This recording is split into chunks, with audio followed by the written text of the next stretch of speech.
Welcome back, children. Today we can see about how we can pass sequence to a function. How can we pass sequence to a function? Which are the sequence? We studied in 11th standard different types of sequence. What are they? List, string, tuple and dictionary. These are the four different types of sequence which we studied in 11th standard. List, tuples, dictionary and string. Okay, so how we can pass this sequence to a function? So I am going to explain each of these things by using two different examples. One by using passing argument, one by using without passing argument. Okay, so I'll show you an example now. Before that, just say what is this one? Just recollect what I am going to write it here.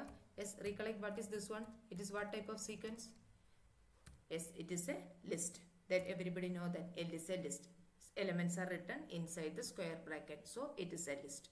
Now I'll explain one example. See, in this example, I just define a function. Function name is function itself. And this is the main part of the program. Inside the main part, I just declared a list, LSD list, and which consists of two elements 10 and 20.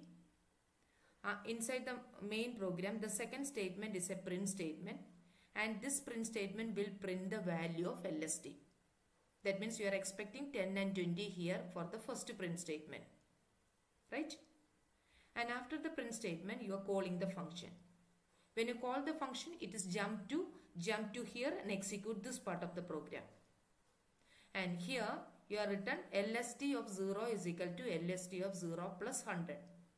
So LSD of 0 is how much? How much is LSD of 0? It is 10. LSD is the list and LSD of 0 is 10. So 10 plus 100. And that result, 110 is written into the 0th location itself. So LSD is changed. Okay, right? So initial the value of LSD is 10 and 20. And here you written LSD of 0. LSD of 0 is 10. 10 plus 100, you will get 110. That will be written into 0th location itself. Now, the updated value of LSD in function, you are trying to display the content of LSD. So that we are expecting the answer here is 110, 20. And after that, it is coming back to the function call statement and remaining statements will be executed. So the next statement that is here, after function call, the value of LSD is, so current value of LSD will be displayed. See, just run the program and see the answer. First you can see the before function call, it is 10 and 20. And this is the updated value inside the function. It is added 10 and you will get 110. Added 100 and you will get 110, 20. After that, you're coming back to the function call statement and execute the third print statement. Third print statement is this one. After function call, the value of LSD is 110, 20. See the difference? Here you can see. Yes, here you can see initial value of 10 and 20. Before call, it's 10 and 20 itself. When you call the function, you are changing the LSD. LSD value is 100 is added along with the 10 and you will get 110. And you will get the answer for this print statement as 110, 20. Right? And after the function call, you are coming back here and execute the statement. And here also you got the answer 110, 20. That means the changes that you taking place here in the function is affected here in the main also. LSD is a global list. LSD is a global list or global variable. You are trying to use or change the content of the global list inside the function. Inside the function, you are trying to change the content of the global variable. So it will not show any error message. That is because list is mutable. Last class we studied about when you try to access a global variable inside the local scope. You can access it, but we cannot change its content. Global variable cannot be edited, cannot be updated inside the function. That we studied in last class. But here, when I try to access the LST, that means the global variable inside the function, I just changed the value of LST.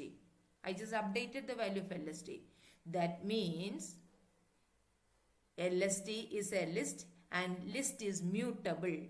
Mutable sequence can be editable inside the function. So that is why the changed value you got back here in the function also. Understood this much? Now I'll give you second example. I'm passing list as an argument to a function. Say in this example,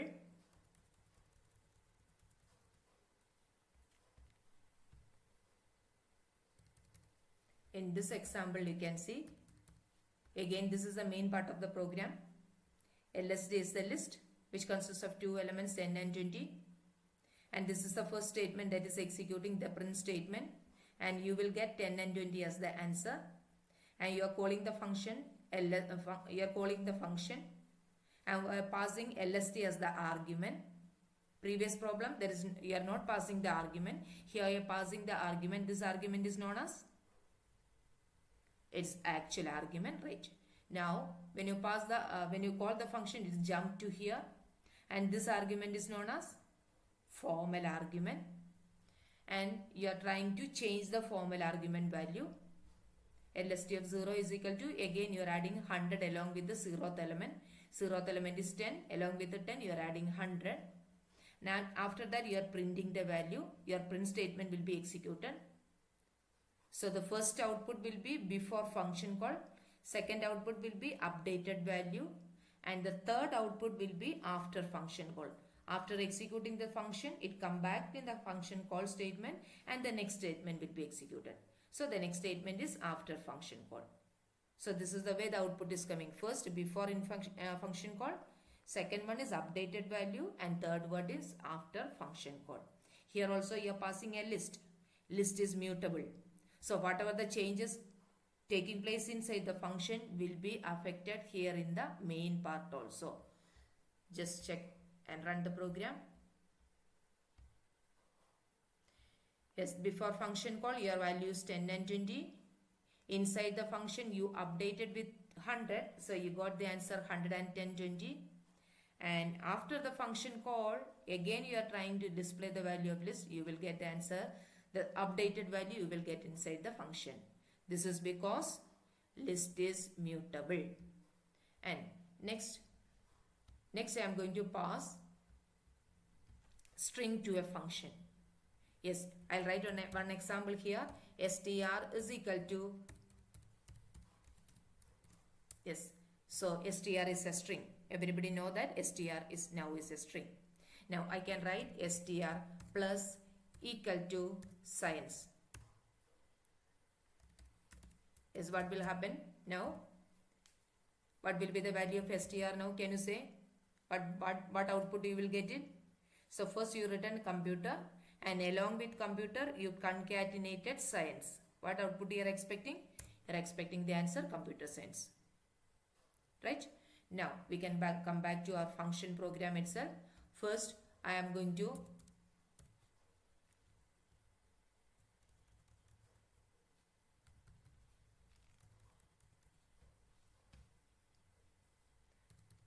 now you can see this is the next set of program. In this program, this is str is a string. The word computer stored inside the string variable, and after that this print statement, the same example I just changed into string. Now next is print statement. The print statement will be executed. You will get the message before function call the value of str computer. You will get that answer.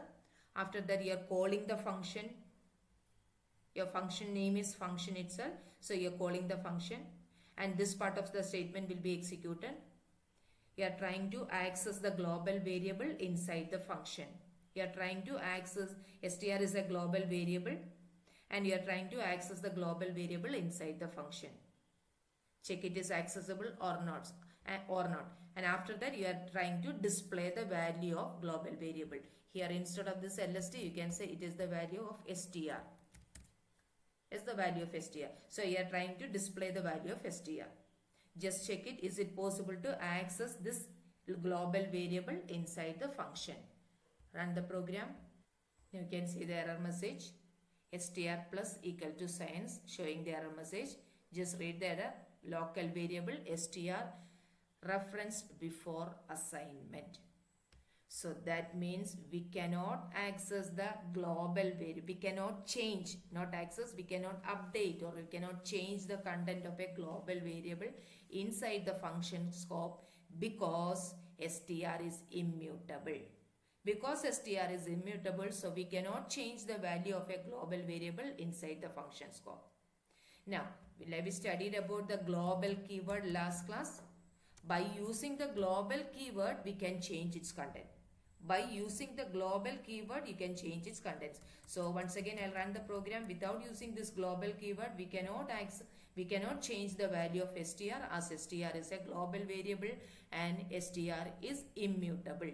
It's the same thing. I'm going to write it as here as global str. I just use the keyword global to access and change the global variable inside the function scope.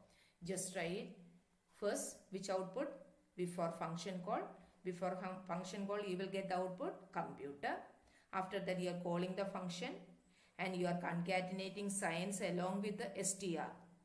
str is computer along with your concatenating signs. And updated value of str will be, how much is updated value? Computer science. We are expecting the value computer science. After the function call also, we are expecting the value computer science. Check it is changing or not. Yes, first it is computer, second one is computer science, and the third one is again computer science. So by using the global variable, you can change the value, global variable value, you can change it by using global keyword, which we studied already in the previous class. Without the global keyword, we cannot change the value of the global variable inside the function scope here because str is immutable. Now, I am going to pass str as an argument for the function. Say in this example, I am passing str as an argument to the function. This is the main part of the program. Str is equal to computer. The first print statement will be executed. After that, you are calling the function and you are passing str as an argument. This str is known as actual argument. When it comes here in the function call statement, function definition statement, this str is known as formal argument. This str is known as formal argument. And you are changing the content of str. Yeah, that means you are changing the formal variable content, not actual variable content. Formal variable content is changing. And you will get this updated value of str message will be displayed. After that, this is the message is displaying. So the first message that is displaying is before function call. Then is jump to here. str is changed. After changing, you will get this message updated value. After that, this after function call message will be displayed. These are the three output you are expecting there. Just run this program. Before function call, it is computer, and after updation, it is computer science. And here after the function call, you get the answer computer itself. That is because here you are trying to change the value. Here you are changing the formal argument. The change that is taking place in the formal argument will not be affected here in the actual argument because string is immutable. When you pass str as an argument to this function, here this str is actual argument, here this is formal argument. They are two different variables. They are not same variable, they are two different variables. And you just change the formal argument. So when you change the formal argument, this updated value you can see, changed value you can see here. But the same change will not be affected here in the main because str is immutable. It is immutable, so changes that is taking place inside the function is not affected in the main part of the program. Right? Now we can see how we can pass a tuple to a function. Just say, I am going to write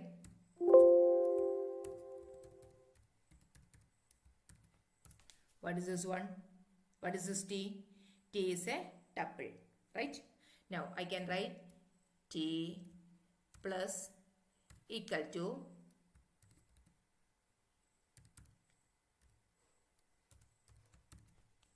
so I am adding 190 along with the T. It's adding one more along with the tuple T. Just try to print the value. You will get 100, 200, 190.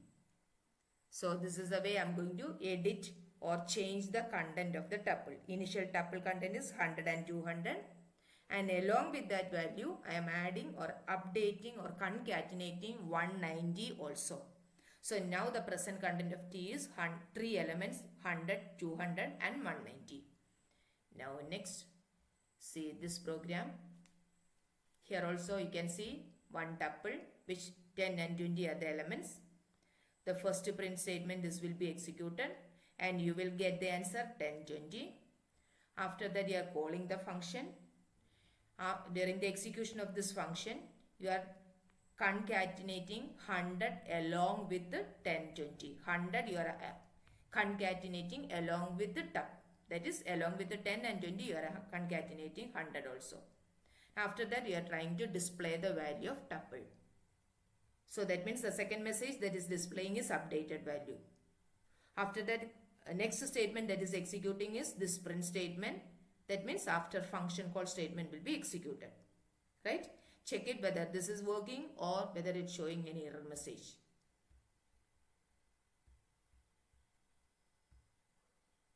Yes, it's showing the error message. Why it is showing the error message? Because here tuple 10, 20, it's a global tuple. We are trying to change the content of a global tuple inside the function scope. We cannot change the global variable inside the function scope. That is why it is showing the error message. Right? Now, I'll show you passing a tuple to a function. How can you pass a tuple to a function?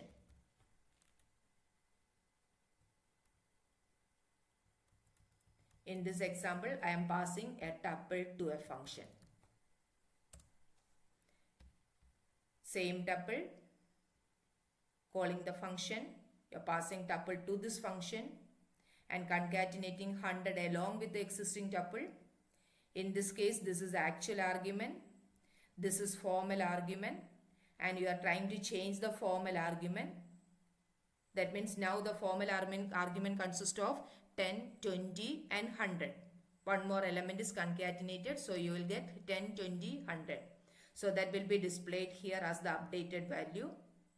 And after function call, check it after the function call what you will get the answer. Whether the changed value or old value itself. Initial values 10, 20. Updated value 10, 20 and 100. And after the function call you will get the answer 10 and 20 itself. It's because, can you say why it's because? Because tuples are immutable. Tuples are immutable. Now when you change the tuple, the changed tuple is your this one, formal argument. Formal argument is changed. The change will be affected only inside the function, which will not be affected here in the main part. Okay, so you change the tuple, that is the formal tuple you changed. That change is affected inside the function. That change is not affected in the main. That is all about tuple. Now we can see how can you pass a dictionary to a function. How can you pass a dictionary to a function? Before checking that one, just go through what you meant by dictionary. I'll give you one example. Yes.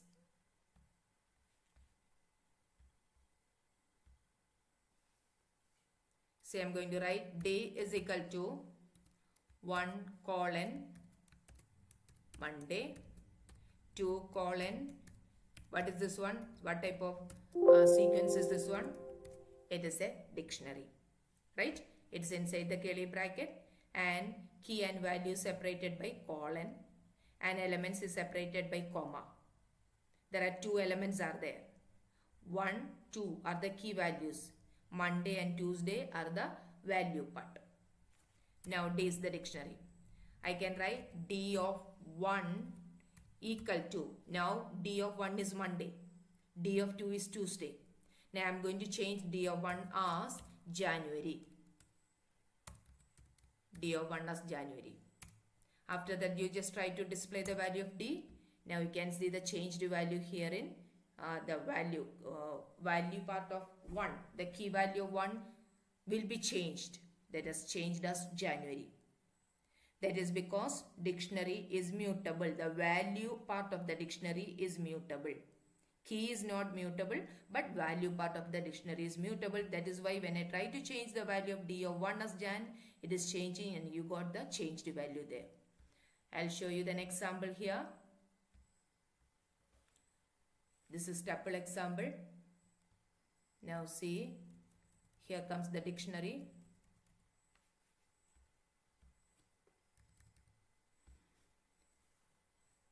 You can see this is one dictionary. Dictionary has 2 elements. 1 Monday, 2 Tuesday. 2 elements are there. Before function call, you are displaying the dictionary. So that means you will get 1 Monday and 2 Tuesday. After that, you are calling the function. Inside the function, you are trying to change the value of the key as January, the value of key 1 as January. And after that, you are trying to display the dictionary. So you are expecting the answer 1 January, 2 Tuesday. Here it is 1 Monday, 2 Tuesday. Here it is 1 January and 2 Tuesday. After that, this statement will be executed. Check it whether you will get the updated value, changed value you are getting here or not. You can run the program. Say that before function call, this is the value.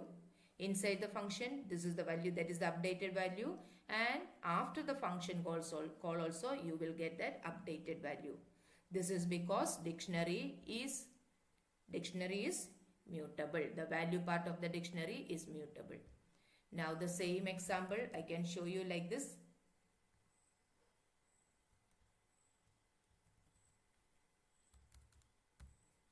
I'm going to pass the dictionary as an argument to a function. This is the dictionary. You are calling the function. Inside the function, you are changing the value of 1. Key 1 value will be changed and displaying the updated value. After function call also you are displaying the value. Just run the program and see whether you are getting the changed value. So before function call, updated value and updated value. That is because dictionary is mutable.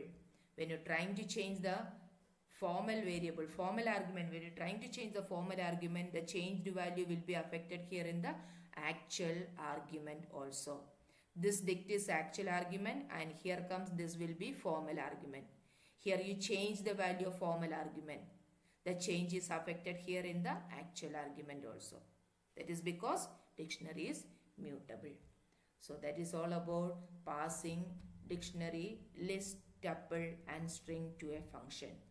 This is passing list to a function. Both the examples are written.